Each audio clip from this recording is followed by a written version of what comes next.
So what you might be wondering is, why should you listen to me about presentations? And if you're not asking that question, maybe you should. I started with Near Infinity almost 8 years ago, I guess now. And back in 2006, we started doing these monthly presentations. And since that time, I kind of went back through the schedules and counted. There's been about 70 Near Infinity given presentations in that time.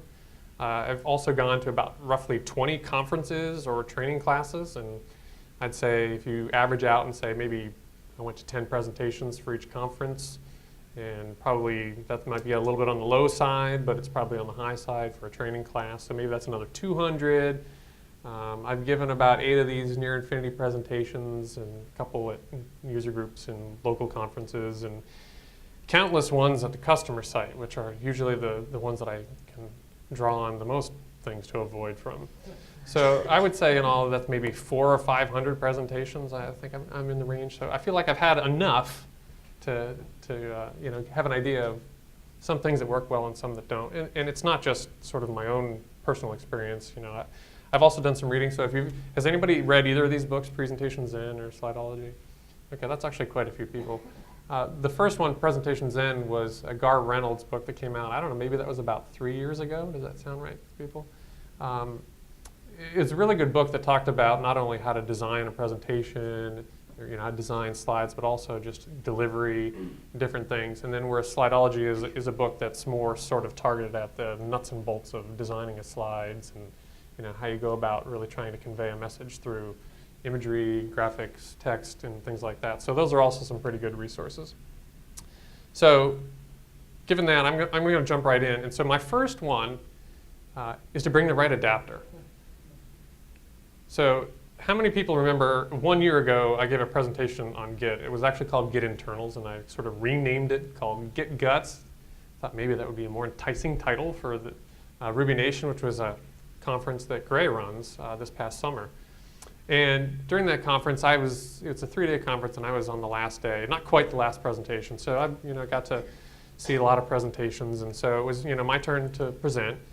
And I walked up, and it was at the Sheraton Reston, where a lot of us have gone for No Fluff and various other random things. And it was in the the main ballroom. So I got up there, and I pulled out my laptop, and grabbed my adapter, and I went to plug it in. And you may notice that there's a problem here. And if you don't notice, I'll tell it to you.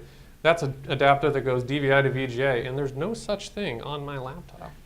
And so luckily, Gray was there, and I kind of said, Gray, help. I don't have an adapter for this presentation. He didn't have one either. And so luckily, he knew somebody that did and kind of saved it. I needed that one. And my own defense is that I had just gotten this laptop, and before with my old laptop, that one worked just fine. But unfortunately, they are not equal. So I can be sure that I will always have the right adapter, so you can learn from sort of my mistake. The next one would be prepare for screen resolution. So how many times you've got your code, right? You're getting ready to do your presentation. It looks nice. Everything fits on the screen pretty well. You've got your list of files there, and suddenly you go and you plug it in, and what happens? Well, now suddenly everything is just big, right? The little maximize buttons off the screen, you can't even get the little grabby to resize things. The menu options across the top for TextMate, they're not even all there. So how many times has this happened? Have you seen this happen in a presentation? I mean, more than I can remember, but this should not be a surprise, basically, is what I'm trying to say to everybody. Expect this. Expect that this is going to happen.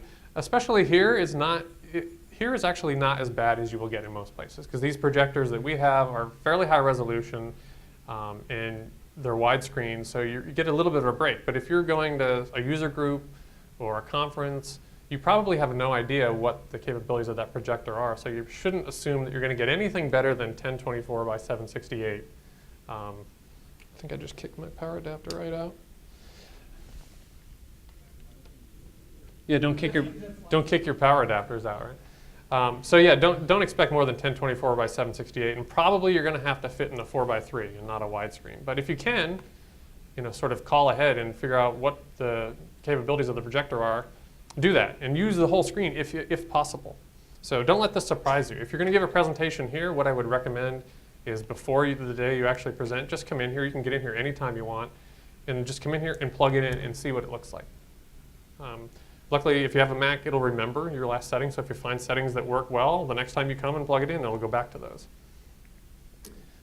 If you are going to be here, I'll save you some time because I went through every single resolution to see which ones worked well. 1080p will work. And actually this sort of random 1344 by 756, which I don't know where they came up with that particular resolution, actually I find works better. And that's what this is at.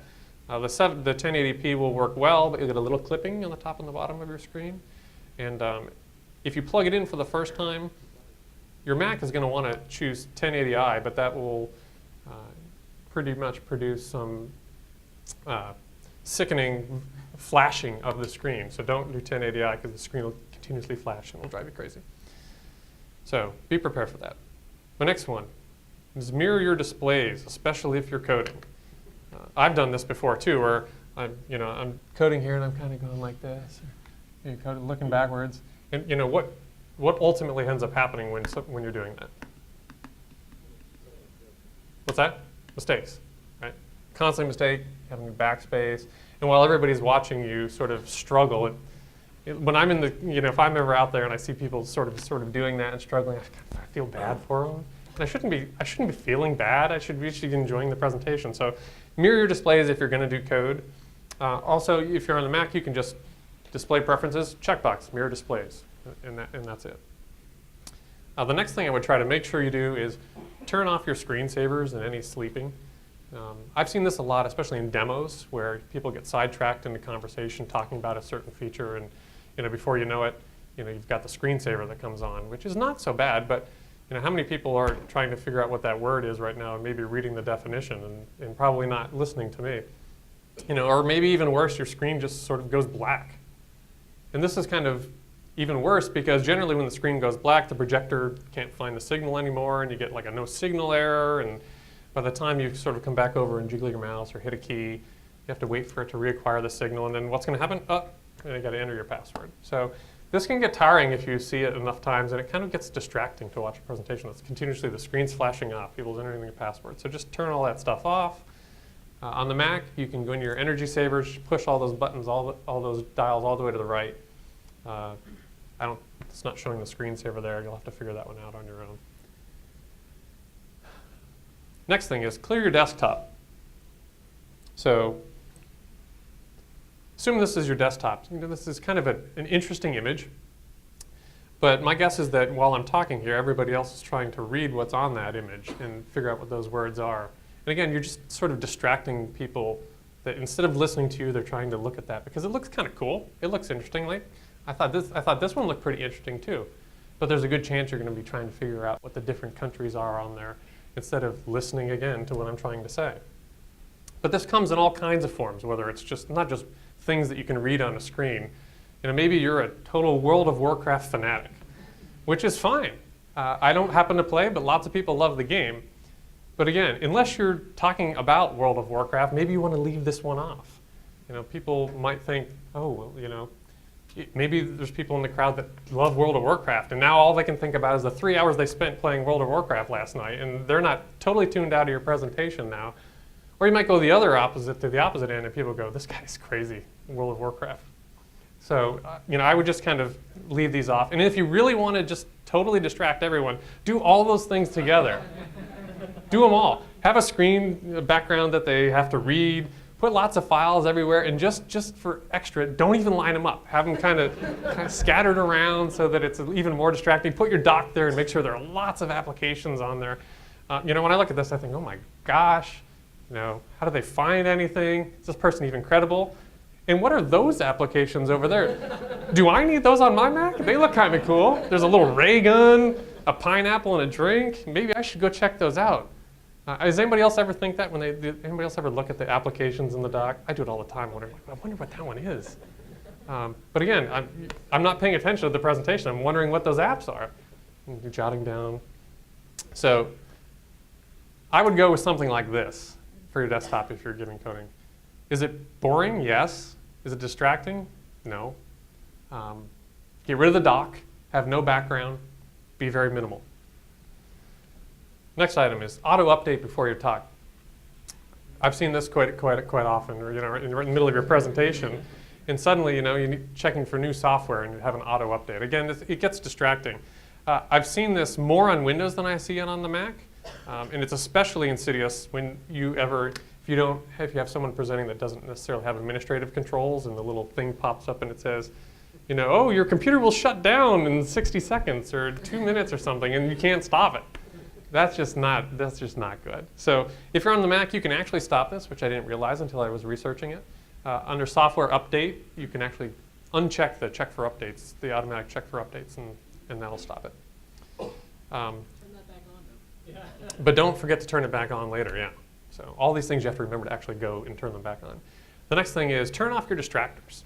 Too many times in presentations I've been watching someone code, and suddenly they have notifications about their email, they pop up, or maybe there's an iCal alert or some instant messages that pop up, and these are all very distracting. And I hear people laughing because you're probably reading what's on them, right?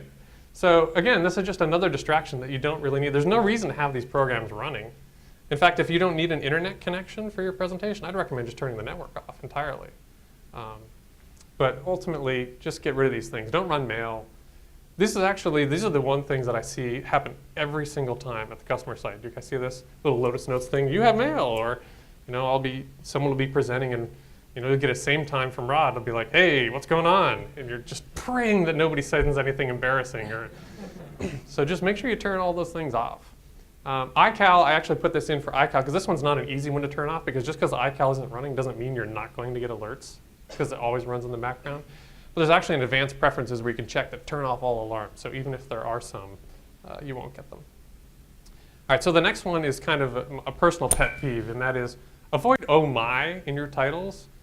I've just seen this for so many presentations recently. You can't avoid a conference presentation that doesn't have a X, Y, and Z oh my in your titles. And I guess it's okay. And this, I sort of went out to the internet to look for some, Django, Rails, and Grails, oh my. Credit cards, oh my. That was interesting. They didn't even give 3 things. It was just 1. Credit cards, oh my. And this person's, fixtures, Selenium, and Rails, oh my? I'm not even sure they needed to use it. Does anybody actually know where this whole sort of oh my, 3 things, oh my comes from? Was there thoughts? Everybody knew that, I didn't know it, which is probably why it annoyed me even more, because I didn't understand why people were saying. So I would avoid it. To me, it just always seems a little cheesy and contrived. So I'm not a stickler for that, but I would avoid it. The next one I would say is never apologize beforehand. So at the beginning of your presentation, you don't want to hear someone say, I didn't really have much time to prepare, and I hope this makes sense. I kind of threw it together last night, or this is my first time presenting this, and I know it's not great, or I'm not really good at presentations. If you want the people in the audience to have any confidence in what you're saying, then you need to show a little confidence too. So just avoid these things if possible. Just don't apologize. There's really nothing good that comes out of that. The only time I can think that you can apologize at the beginning is if you have oh my in your title. That's acceptable at that point. The next thing I would do is increase font size and do it a lot more than you even think. So my guess is that maybe Matt and Dave, who are in the first row, can maybe read that code sample, if they're lucky. This almost happens all the time when you see code presentations. Is the first thing that someone does when they bring up code is someone yells, "Make the font bigger." So expect that that's going to happen, and just do it right from the beginning. So this actually, the difference between this one and this one, that's actually 10 increments in TextMate of command plus 10 times. Can everybody see that in the back? John, can you see that? Most of it. So 10 may not even be enough. Maybe do 15. Just make it big. And so the thing you'll want to practice with this one for sure is you do this, making your font a lot bigger, combined with the screen resolution changes where you don't have a lot of room. And so be ready and be prepared with how are you going to work with a small window and big text and not a lot of stuff on the screen. So I would just make sure you practice that, because you're going to need to do it. The next thing is type at the top. So I've done this tons of times. Is I want to give everybody the ability to see everything I'm typing, all this command output that's really exciting, but then ultimately, what happens every single time, every command you want to run? What do people ask you to do? Type at the top, right? Scroll to the top. You can't see what command you're running. So unless you're really good about clearing your command window all the time and never forgetting, I would just maybe just pull it up the bottom of the window to the middle. And then you can type at the bottom all you want because it's still in the middle of the screen. And you can't see as much, but you won't have anybody asking you to type at the top. Sort of related to that is I would put text near the top and not near the bottom. And this is actually a problem for, I'm guessing maybe, can the people in the back here actually see where it says not near the bottom without sort of ducking and dodging around people's heads in front of them? No, so they can't. So if you have anything important, make sure it's at least towards the upper half and not at the bottom. So one example of this is from the Git presentation I gave a year ago, where I went back after I did this presentation, or after I was kind of thinking about what I wanted to talk about in this presentation. I went back to all my old presentations to see how well did I do. In this one, while I thought this slide was pretty good at explaining things, it did one thing really terrible, is that every animation on this slide had a new command that was being run, and it was at the bottom every single time. So no matter what you did, everything was being run at the bottom, and my guess is that the people in the back can't really see that very well. And this is actually tough because I can't just scroll it up to the top because it's part of my slide. So I could have done something, made the slide exactly the same, and instead just put everything at the top. And that would have been a lot easier to read. So again, try to put stuff at the top, especially if people are going to have to read it. All right, the next one is highlighting differences. So this was from a presentation I had given on Grant, which I think was a Ruby user group. And so I was trying to show how much easier Grant made your code. And so I put this example up there about this employees controller, and showed how there's this check for roles and things like that. And then I said, well, when you apply Grant, this Grant active model thing at the top, look how much easier your code is. How much easier? Does anybody even remember what changed on this slide? You have to remember back to what I did before. I'll give you another chance. There's the code. And flip it. So you don't want to rely, ultimately, on someone having to remember. OK, two things. Remember what was on a previous slide, and then try to discern what might have changed. So if you can, just highlight it. And this is not necessarily highlighting in the sense that things are brighter, but just call it out in some way. That would have been a lot better if I just put the same code sample on there, but then just crossed out the parts that aren't needed anymore. That made it a lot clearer and a lot easier to see that. Sort of along those same lines is this was an explanation of the objects in Git and how things change as things get committed. And this is a case where I thought I actually did it fairly well, whereas after other than typing stuff at the bottom again, as you do a commit, suddenly now the things that are in that commit are highlighted, and whereas the things that were sort of previously in play are muted, but they're still there. So you get a little context of, you can focus on the highlighted parts, but you still have a context for what happened before. So I think this works pretty well. The next thing I'll talk about is minding your margins.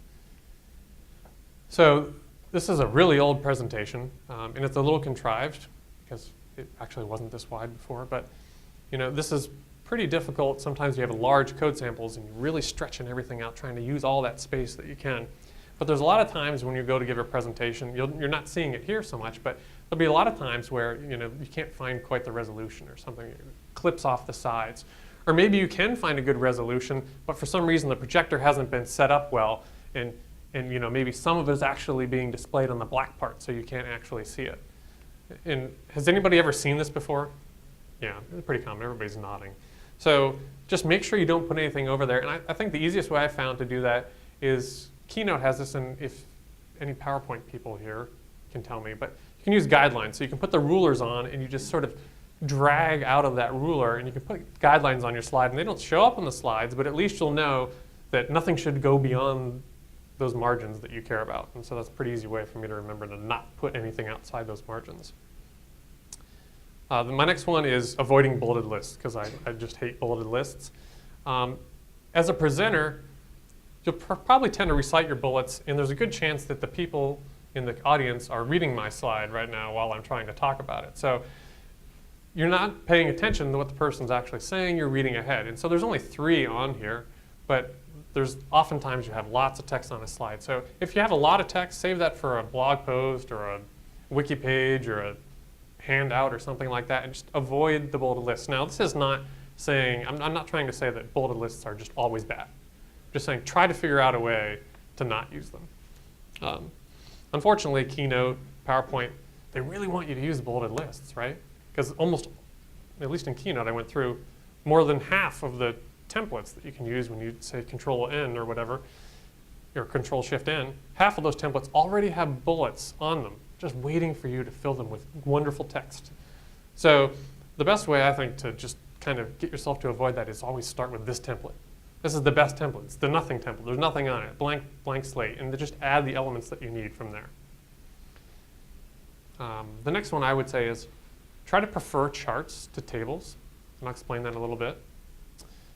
This was a chart that I had in a presentation for an Agile Experience conference, but I was trying to show how near infinity had gone from back when we started being a whole 100% Java shop to having significant experience in .NET and Ruby.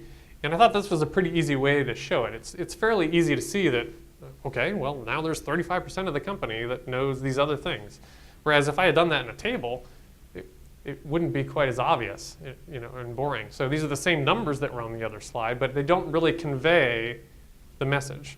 So spend some time to actually put something in a chart. That shows you, oh, 35%, they increased it. This is not so obvious. Here's another example from another presentation. Does anybody recognize that guy down in the corner? Dave Thomas. So one of Dave Thomas's things was, you should try to learn one new language every year. So I was trying to illustrate how difficult that was. So I had gone back for a year of his blog posts and looked at what all the topics were about and found that, 33 of his blog posts were actually about Ruby and only 3 on other languages. So I was just sort of saying, like, the guy that says we should do it finds it hard to do it himself. But again, this wouldn't have been as effective in a table, right? You don't see the magnitude. Here, the magnitude is obvious. It's, very easy to see. In the table, not so much. I mean, Dave probably would even fall asleep on this one. Actually, I was showing this presentation to my wife last night, and she said, is that a pillow or is his head on a plate? So either one is not good. Moving on. The next one is to use high contrast and not low. And this is actually a little bit harder to show on these projectors because they're actually very good. So I'm guessing that most people can probably see the not low part there. But what's that? It's at the bottom. It's at the bottom. But things like that are kind of hard to see. And then if you had like light shining on it, it gets a little bit harder to see. Especially if you don't have a projector that's really bright. This is even harder to see. So this is not just for your slides, but also think about your background for your code samples. So I went through TextMate, and I just thought I'd run through all of the sort of templates, or I guess what do they call them, themes maybe, in TextMate to see which ones are really readable. So is this one readable? To be honest with you, I couldn't even read this one on my own screen. This one I thought was really, really awful. That one's not so bad, right? Can you guys actually see what this red thing is over here? No. So not so great, right? Not good for a presentation. How about that one? A little better? A little better? Another one? That one? No? No good? How about that one? Oof. Can anybody even see that there's actually a comment that runs all the way across the screen right there? Maybe you can see it now that I'm pointing it out. How about this one? It's not too bad. Kind of like that one. How about that one? Yeah. Yeah. What's the difference, right? White background. White background. So this is, you can work with whatever kind of scheme you want when you're actually coding, but for a presentation, especially when you don't know what the capabilities of your projectors are going to be and how bright they're going to be, I just stick with a white background. It's the easiest way to get the contrast that you really, so that people aren't trying to squint and ask you what's on the slide. Just go with a white background. All right, images should mean something. So a lot of people said a fair number of people said they had read Gar Reynolds' Presentation Zen book. And that, for me, that kind of sort of kicked off this whole notion that people should be including imagery to try to convey their messages as well, and not just text and bullets. And I think that, over the last few years, I feel like everybody has now determined that they need to put imagery in their slides, and they will do it any way possible. And so I feel like it's lost a little bit of its meaning, and it feels contrived. So I was just kind of making one up. I thought, here's a great slide for Microsoft Silverlight, right? And it doesn't mean anything, right? There's a picture, and that's cool. I guess the clouds are kind of silver. And there's light shining through over there. Or maybe it's a fire in the sky. I don't know. But again, it doesn't really have anything to do with your slide. And while I guess it's cool that it's imagery, I think you should stick to something that has something to do with your presentation. If it doesn't have anything to do with your presentation, then don't put it in there. You know? Here's a picture of my kids, which I think are adorable and lovely. Chances are, you don't love my kids as much as I do. And they have nothing to do with this presentation. And what are they looking at? There's obviously something interesting, but what are they looking at? Again, it's just a distraction that we don't need in there, and I would skip it. One thing that I've sort of, I had done lots of images and pictures and slides, and I've kind of sort of reeled that back in. And one thing I was doing with it a lot was sort of using things like this as like a transition slide. We're about to move on to the next topic. It's kind of a break or a lull. And I don't even know if I think that's even a great use. This was from a Git presentation where we're going to talk about all the little internal objects that Git stores. And I came up with nuts. I don't know, is that good? I mean, it's okay, I guess. Same thing that I did, references and branches and questions. Does this say questions to you, or does it say the person can't hear, or you're not speaking loud enough? I don't know. What do you guys think about that? Is it a decent way to sort of break up sections of a presentation, or is it just sort of unnecessary? Did you even not even think about it until I just sort of mentioned something about images meaning something? Distracting. Distracting. You like the pictures, even the silver light one.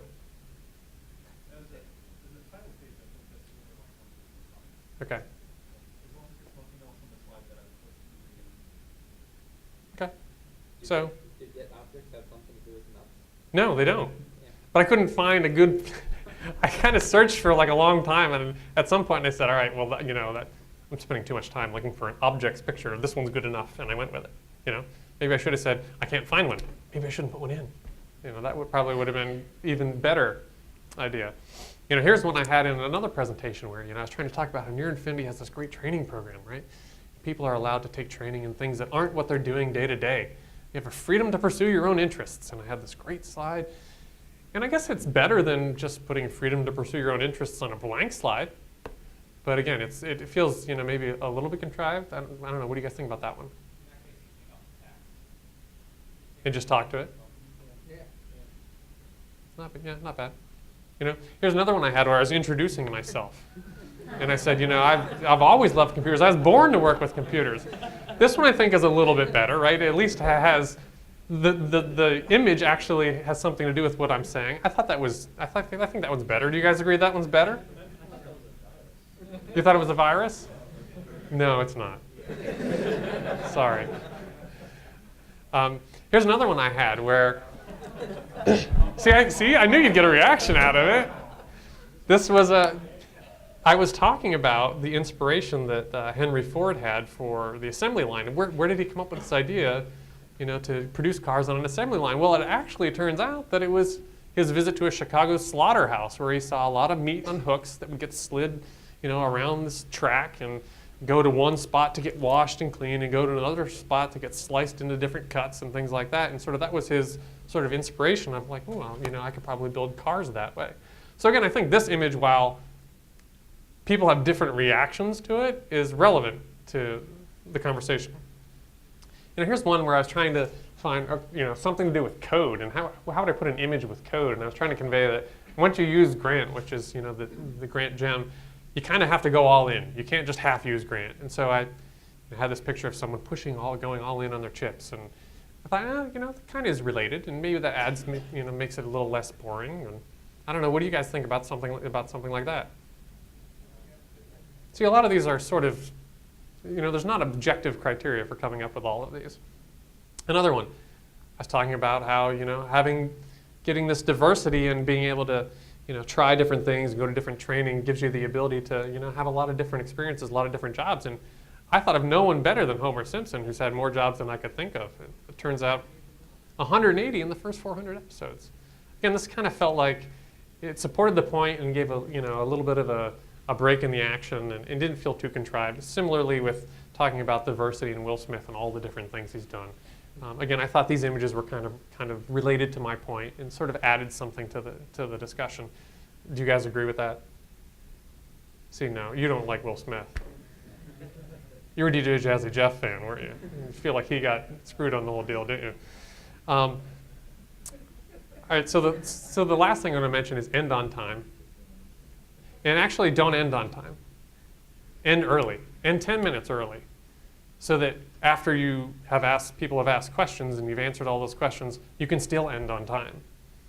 You know, a lot of people in these presentations, especially for the near infinity presentations, you know, they have to go pick up their kids, or, you know, maybe they have to go run to the gym, or they have, you know, a school play to go watch, and they're expecting to get out of there on time. Or maybe they just really have to go to the bathroom bad, but they don't want to be rude and get up in the middle of your presentation. So it's really important that you end on time. So if you give it an hour, don't take more than an hour. You can always take less. People don't usually get too angry with you for taking less time. But don't take more. Thanks, everybody.